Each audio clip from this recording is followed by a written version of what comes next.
Kapayapaan po ang sumainyo, mga giliw naming mga taga-subaybay. Muli, tayo na pong pagsaluhan natin ang isang paksang aralin na ngayon ay inihanda po sa atin sa pamamagitan po ng programang ito na ang Kabanal-Banalan.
Ako po ang inyong lingkod, kapatid na Benhanan, at muli makakapiling natin ang ating minamahal na kapatid na Neraya. Kapayapaan po, kapatid na Neraya. Kapayapaan din pong sumainyo, kapatid na Benhanan, at kapayapaan po sa lahat ng aming mga mahal na taga-subaybay ng palatuntunang ito na ang Kabanal-Banalan. Sa araw na ito, atin pong tatalakayin at pag-aaralan ang tungkol sa isang paksang aralin na pinamagatang Aalalayan Ka ng Panginoon.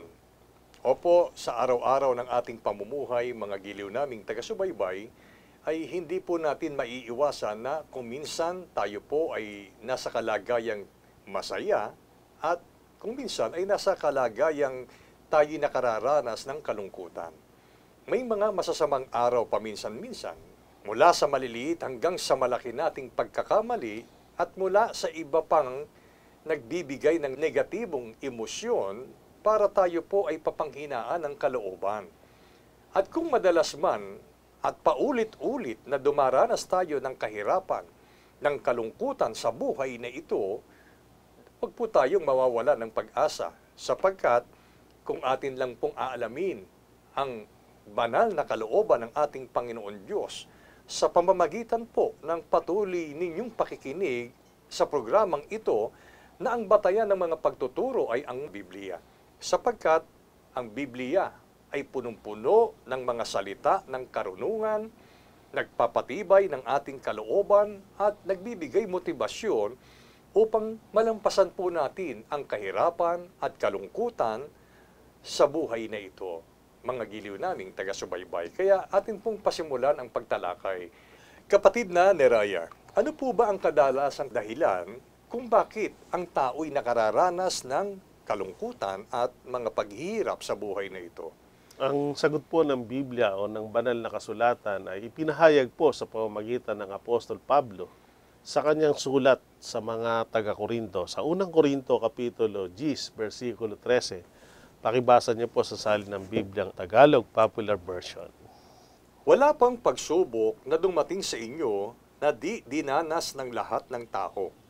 Tapat ang Diyos at hindi niya ipahihintulot na kayo'y subukin ng higit sa inyong makakaya. Sa halip, pagdating ng pagsubok, bibigyan niya kayo ng lakas upang mapagtagumpayan iyon. Ang kalungkutan po at pagdaranas ng mga tao ng paghihirap ay hindi lang po sa kasalukuyang panahon nangyayari. Ito po ay nagaganap din o nangyari din sa panahon ng mga unang Kristiyano. At ang Apostol Pablo po ang isang naging kasangkapan ng Diyos para magbigay ng pagpapayo para maunawaan ng mga unang mananampalataya yung dahilan kung bakit sila nakararanas ng kalungkutan, ng mga paghihirap. At kaya po ng inyong binasa, ito ay sa pagdating ng tinatawag na mga pagsubok.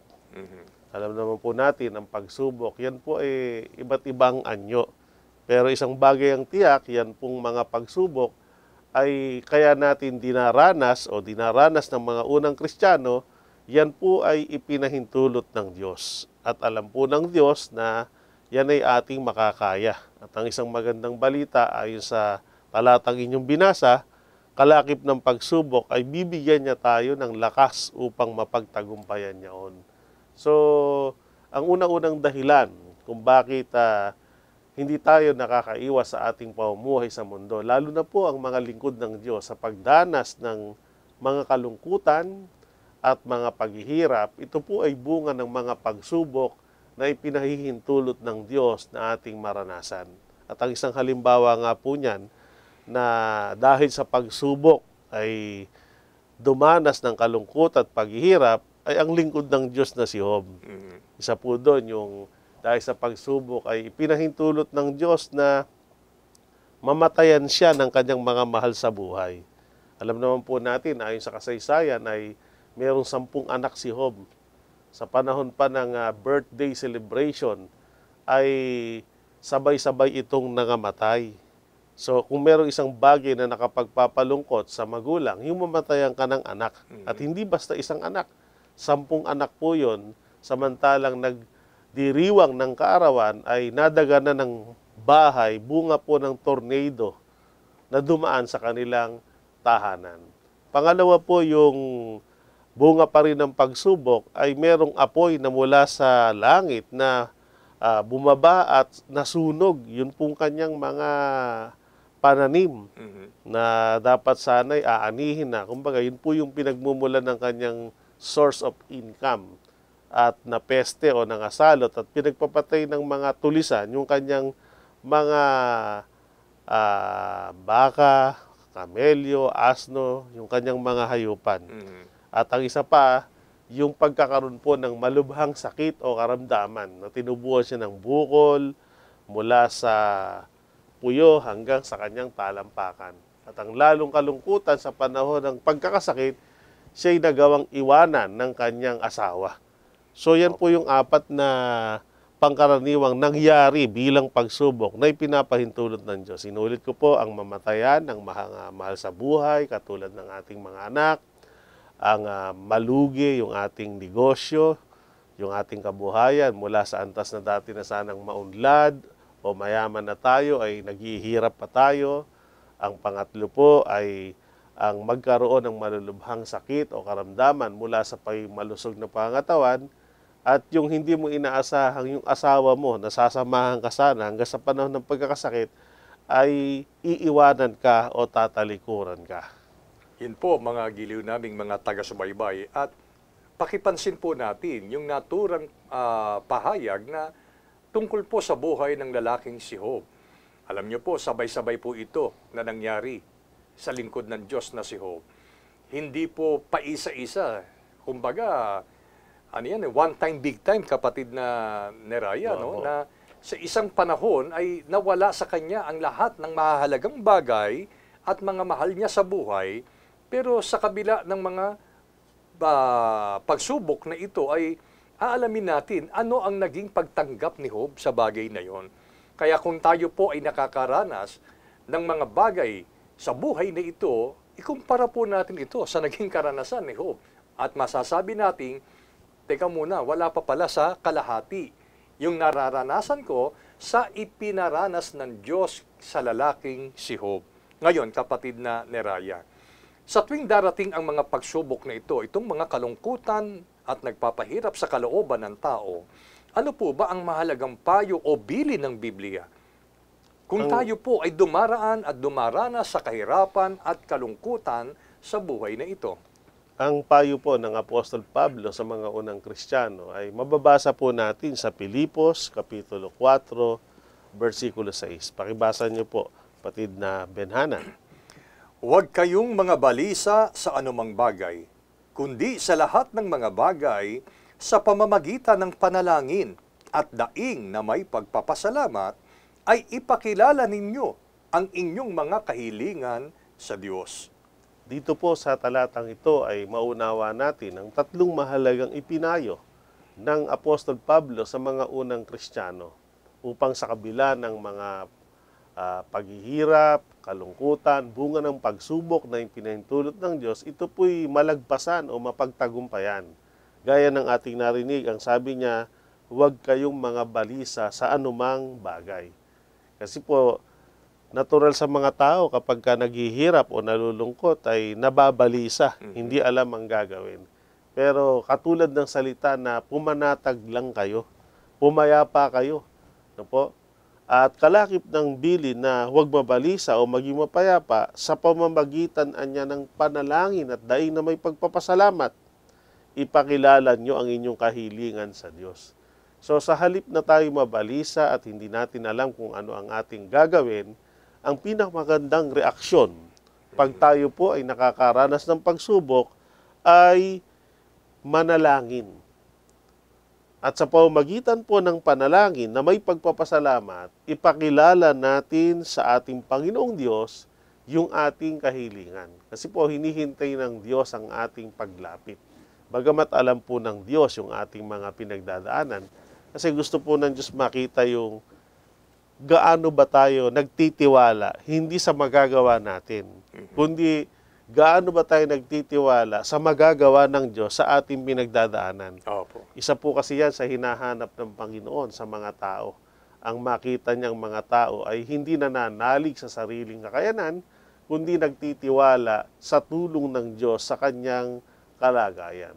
Kaya ang dahilan kung bakit pumapayag ang Diyos na maranasan natin yan ay para matuto tayo na lalo tayong magtiwala at lumapit sa Diyos at pinapayuhan tayong parang iyon ay ating malagpasan o mapagtagumpayan sa halip na tayo mabalisa, tayo po ay manalangin at sa pamamagitan ng panalangin, hilingin natin sa Diyos ang ating mga pangailangan para malagpasan o mapagtagumpayan natin ang kalungkutan at ang paghihirap ng kalooban o kahit paghihirap sa kabuhayan na ating pinagdadaanan. Kung hindi man yung apat na naranasan ni Job o isa man lang doon ay ating nararanasan, halimbawa, meron kang malubhang sakit at mismo yung mga doktor o ang ospital tinatanggihan ka na. Parang sinasabing wala ka ng pag-asa. Kung ibig ng Diyos, sa Diyos po yung imposibleng gumaling, walang imposible sapagkat ang Diyos po ang dakilang manggagamot. So, dito po, mga giliw naming mga taga-subaybay, malinaw ang isa sa banal na layunin ng Panginoon kung bakit ipinahihintulot niya sa atin yung mga pagsubok. Una, inililid tayo ng Panginoon na andyan ang pagsubok, yan ay nang magsisilbing paalaala na, teka muna, may pagsubok nga ako ngayon, pero tiyak ang sinasabi ng Biblia. Sa bawat pagsubok na dumarating sa atin, ay lumapit tayo at magtiwala tayo sa Panginoon. Ito ang dapat na maging reaksyon ng isang tao na dumaranas ng paghihirap at mga pagsubok sa buhay na ito. Kung minsan kasi, sa halip na lumapit tayo sa Panginoon, ay tila ba sinisisi ng tao ang Diyos kung bakit pinapangyari ng Diyos sa buhay niya ang isang bagay na sa tingin niya ay makapagpapalugmok ng kanyang kalooban. Hindi po gayon ang layunin ng Panginoon. Ngayon ay tinuturuan tayo, iginigiya tayo, at ang pagsubok ay nagpapaalala sa ating mga tao na mayroon tayong isang Diyos na buhay na dapat po nating pagtiwalaan, na dapat po nating panalanginan. Kaya yan po, mga giliw namin, mga taga-subaybay, ang dahilan at ibinibilin ng ating banal na kasulatan tungkol po sa mga pagsubok na dumarating sa ating mga buhay. Kaya dahil dyan, kapatid na Neraya, sino po ba ang mabuting halimbawa na ipinakikilala ng Biblia na naghahayag ng lubos na pagtitiwala sa ating Panginoon Diyos sa panahon ng siya'y dumaraan sa paghihirap at kalungkutan? Bukod po kay Job na ating ginamit na halimbawa na nakasulat sa Biblia, ang isa pa pong hayag na halimbawa na dapat nating tularan na ipinahayag niya ang kanyang pananalig o pagtitiwala sa Panginoon ay si Haring David. At mababasa po natin ang kanyang ginawa at kung ito'y ating gagawin din naman, ay naghahayag tayo ng pagtitiwala sa Panginoon. At dahil doon ay darating ang tulong ng Diyos sa atin at mapagtatagumpayan o ma-overcome natin yung mga paghihirap at kalungkutang ating pinagdadaanan. So sa panahon ng kalungkutan, sa panahon ng paghihirap, narito po ang ginawa ni Haring David na dapat din nating gawin. Mababasa po natin ito sa Aklat ng Awit, Kapitulo 143, versikulo 8. Iparinig mo sa akin ang iyong kagandahang loob sa kinaumagahan, sapagkat sa iyo ako tumitiwala. Ipabatid mo sa akin ang daan na aking dapat lakaran, sapagkat itinaas ko ang aking kaluluwa sa iyo. Narito po ang pahayag ni David sa panahon ng kanyang kalungkutan, sa panahon ng kanyang paghihirap, bunga ng pagsubok, ay kinausap niya po ang Diyos sa pamamagitan ng panalangin. At ang sinabi niya sa Panginoon, iparinig mo sa akin ang iyong kagandahang loob, sapagkat anya ako'y tumitiwala sa iyo. At ipabatid mo anya sa akin ang daan na dapat kong lakaran, sapagkat itinataas ko ang aking kaluluwa sa iyo. Humihingi po siya ng gabay na mula sa Diyos. Para sinasabi niya, lead me Lord, o kaya guide me Lord. Kasi sa panahon po ng paghihirap o panahon ng matitinding kalungkutan, kung hindi tayo gagabayan ng Diyos at hindi tayo papatnubayan ng Panginoon, sa panahon lalo ng ating pagpapasya, marahil o mas madalas, doon humahantong po ang tao sa maling desisyon. Meron pong mga tao na dahil hindi makayanan yung paghihirap, ay winawakasan na lang nila yung kanilang buhay. Oo. O kaya naman, kung sila po'y naghihirap para sa kapakanan ng kanilang sa buhay, may mga tatay o nanay na inaabando na lang, iniiwanan yung mga anak. Maling-mali po yun. So, ang pinakamagandang gawin, tularan po natin si Haring David, manalangin tayo at lumapit sa Diyos, kahayagan po yun ng malaking pagtitiwala sa Kanya, at humingi tayo ng tulong, humingi tayo ng pagpatnubay at paggabay ng Panginoon, at diringgin ng Diyos ang ating tinig, gaya ng pagdinig na ginawa ng Diyos kay David. Kaya nalagpasan niya po yung mga pagsubok at mga sitwasyon ng buhay na kanyang pinagdaraanan. Alam niyo po, mga giliw naming taga-subaybay, hindi po masama na humingi tayo ng payo mula sa ating kakilala o sa isang profesional o sa kanino man para po matulungan tayo para ma-overcome natin yung problema ang atin pong pinagdaraanan. Pero mas lalong mabuti po, mga giliw naming taga-subaybay, na sangguniin natin ang Biblia. Kasi po, kumpleto ang Biblia. Anuman ang problema, anuman ang pagsubok, laging may sagot ang Biblia. At yun po, yung sagot na yun, ang magpapakalma sa ating kalooban, gaya ng naging damdamin ni Haring David. Na matapos niyang sabihin, Panginoon, sa iyo ako tumitiwala, handa niyang tanggapin kung anuman ang ipapasya ng ating Panginoon, kapatid na Neraya. Kung minsan kasi, dahil sa kakulangan ng pagkaunawa sa mga aral at katwiran ng Panginoon, hindi matanggap ng tao kung ano man yung mga bagay na ipinapahintulot na mangyari ng Diyos sa kanyang buhay. At dahil nga sa kawalan ng kaalaman, dumarating ang punto na hindi na siya naniniwala sa Diyos. At doon tayo iniiiwas ng mga pagtuturong ito, mga giliw naming taga-subaybay. Lagi nating tatandaan, matapos nating ipanalangin, ilapit sa Panginoon, at alamin ang kalooban ng Panginoon, yon ang magiging daan upang tayo magkaroon ng kapanatagan sa buhay na ito. At maiibsan yung atin pong paghihirap, yung atin pong kalungkutan sa anumang problemang ating pinagdaraanan. Ang sikreto po, humingi tayo ng paggabay ng ating Panginoon.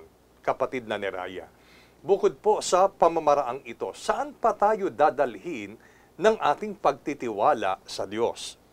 Bukod sa makatutulong ng malaki yon para makaahon tayo dun sa kalungkutan at paghihirap na ating pinagdadaanan, sa katotohanan po, yun ang paraan para talaga tayo ma-overcome natin o malagpasan natin ang mga pagsubok at tayo po'y maging mapagtagumpay. Gaya po ng inilarawan ni Haring David batay sa kanyang karanasan, sa Diyos, mababasa po natin niya sa Awit 37:3 hanggang 4. Tumiwala ka sa Panginoon at gumawa ka ng mabuti. Tumahan ka sa lupain at gawin mong kumain sa kanyang pagkatapat. Magpakaligaya ka naman sa Panginoon at bibigyan ka niya ng nasa ng iyong puso. Napakaganda po ng idudulot. Gaya po ng bukod sa ating malalagpasan, yung ating hirap at kalungkutan pinagdadaanan, bunga ng pagtitiwala sa Panginoon, makakapanatili tayong gumagawa ng mabuti. Minsan po kasi kapag ang tao nalulungkot na o naghihirap, nakakaisip na po ng mga masasamang gawa. Kaya merong kasabihan, kapag ang tao niya ay nagigipit, kahit sa patalim kumakapit. Ibig sabihin, pagka hirap na ang tao, kahit yung bagay na illegal, pumapayag na siyang pasukin yun.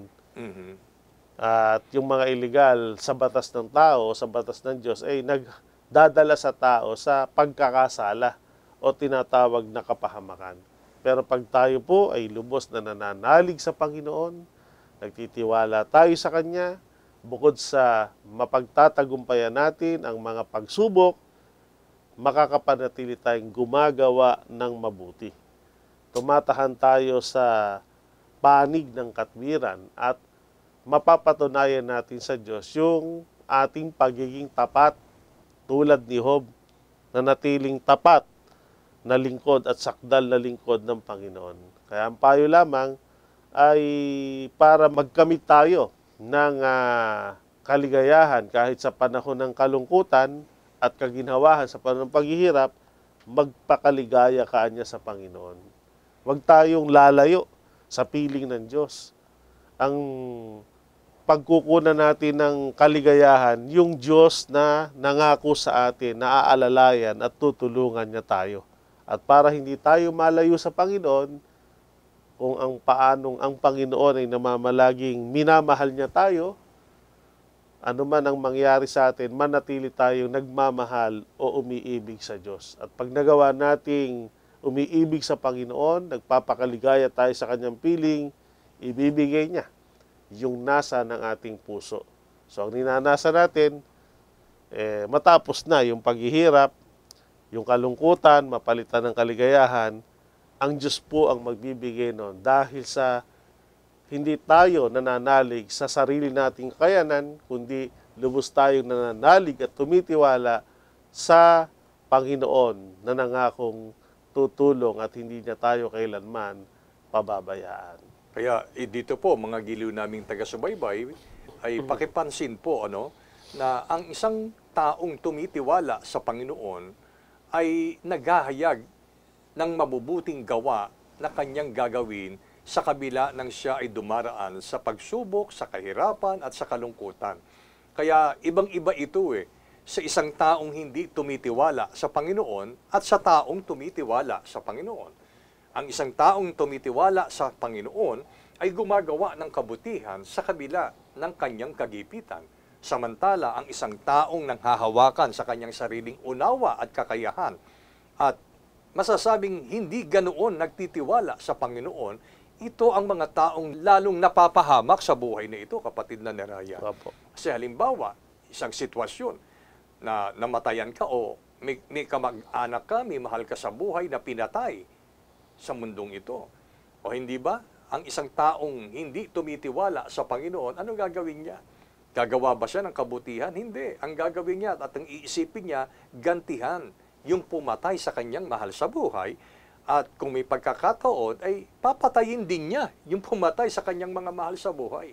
Pero ang isang taong nagtitiwala sa Diyos, kahit gayon man ang nangyari, yung kanyang pagtitiwala sa Diyos ang gagawa para sa taong ito na gumawa pa rin ng mabuti. Ano po pwedeng gawin na mabuti ng taong ito? Ipapanalangin niya yung taong pumatay.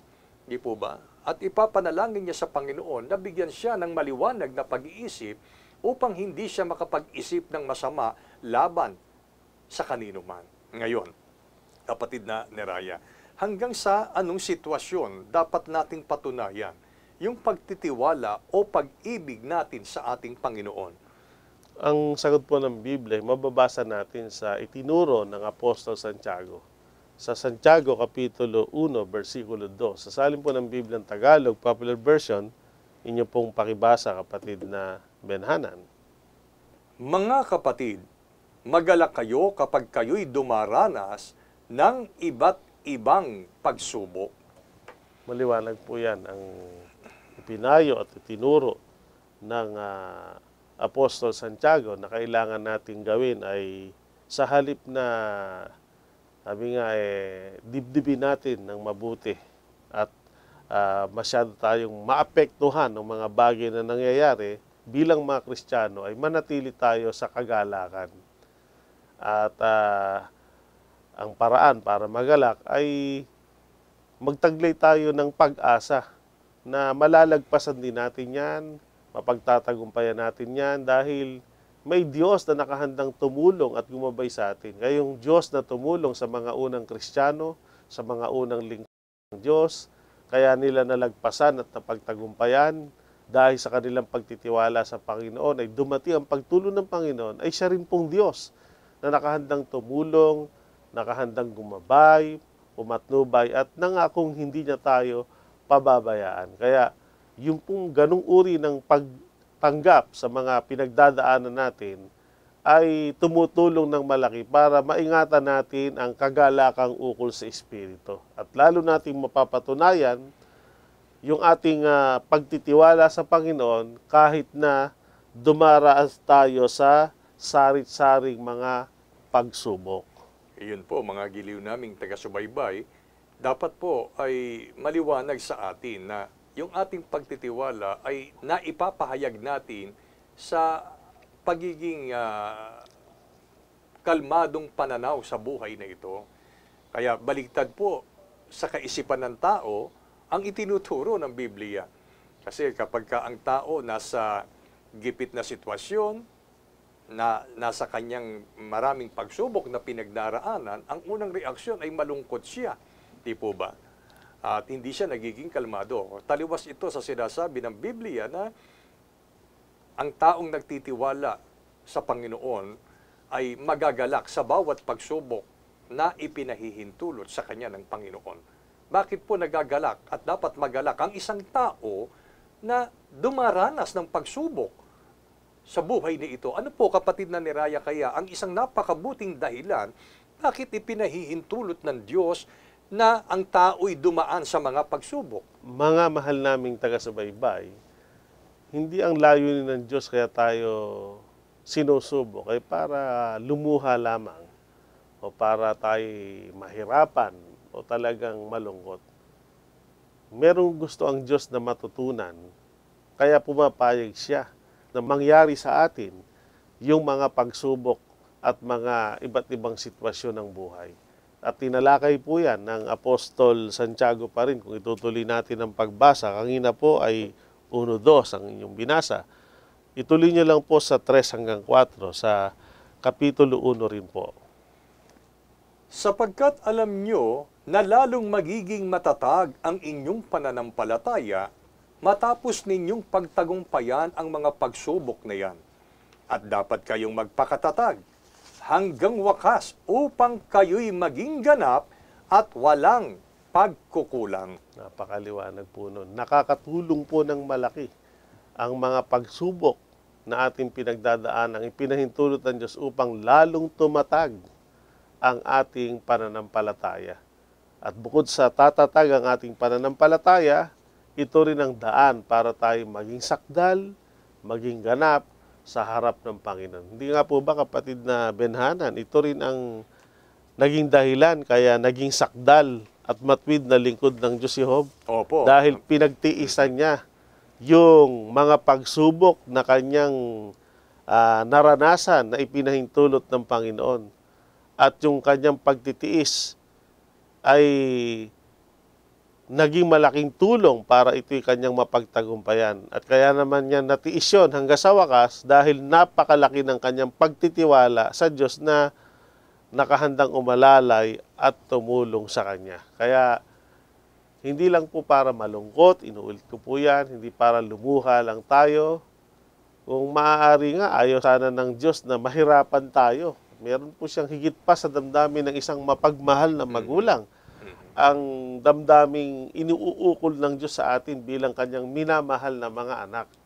Pero okay lang na ang Diyos din ay magtiis na nakikitang nahihirapan tayo kung ang bunga naman ito ay makikinabang tayo ng pagtatag ng ating pananampalataya para lalo tayong maging sakdal at maging ganap na isang mahalagang kahingian para kung matatag ang ating pananampalataya, lalo nating mapagtagumpayan ang pakikipaglaban sa kasamaan. At kung tayo naman ay maging sakdal at ganap, isang mahalagang kahingian para makapasok tayo sa pangakong langit o sa buhay na walang hanggan. Kaya tayo rin po, ang spiritually ay nabebenepisyuhan.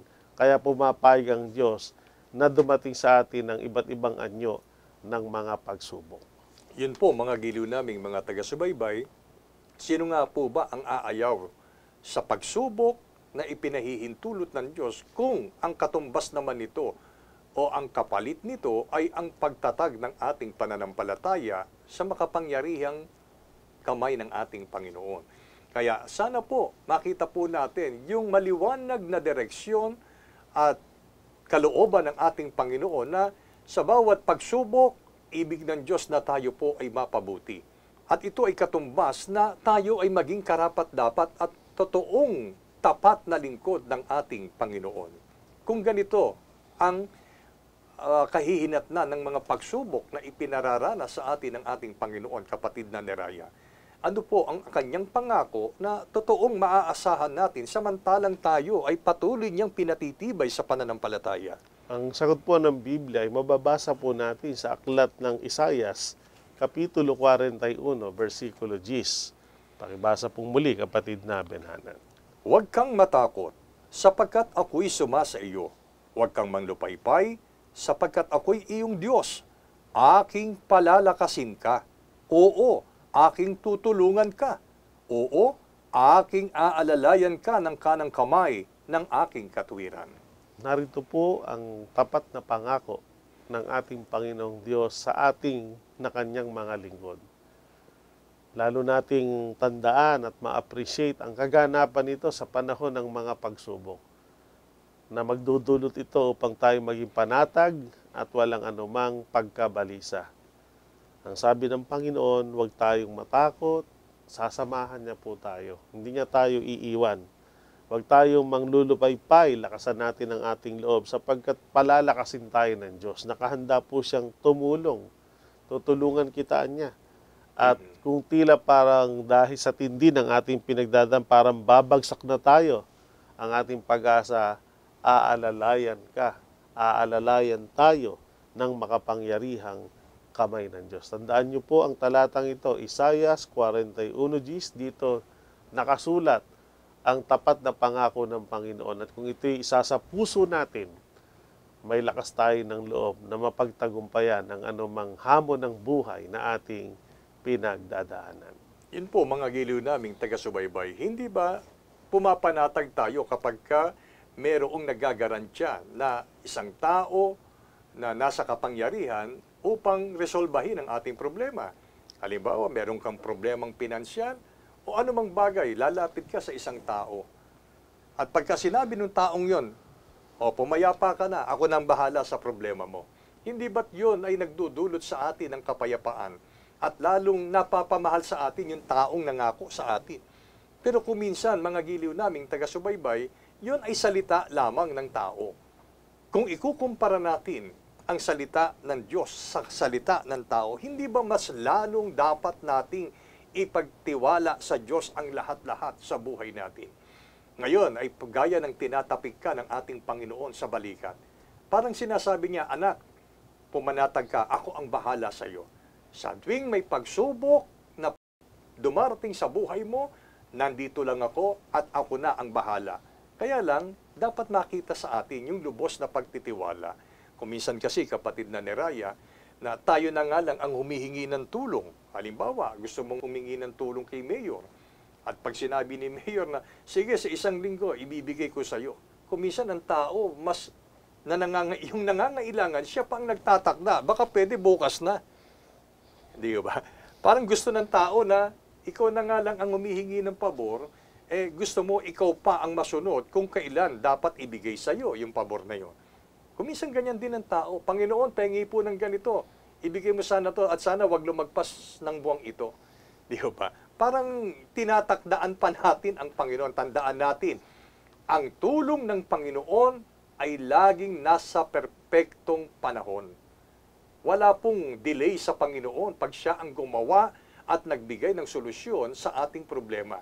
Uulitin ko po, tinatapik ka ng ating Panginoon Diyos sa iyong balikat at ngayon sinasabi sa iyo at nagpapaalala sa atin na anak, ano man ang pagsubok mo, ano man ang kalungkutan mo, ano man ang paghihirap mo, andito ako, aalalayan kita.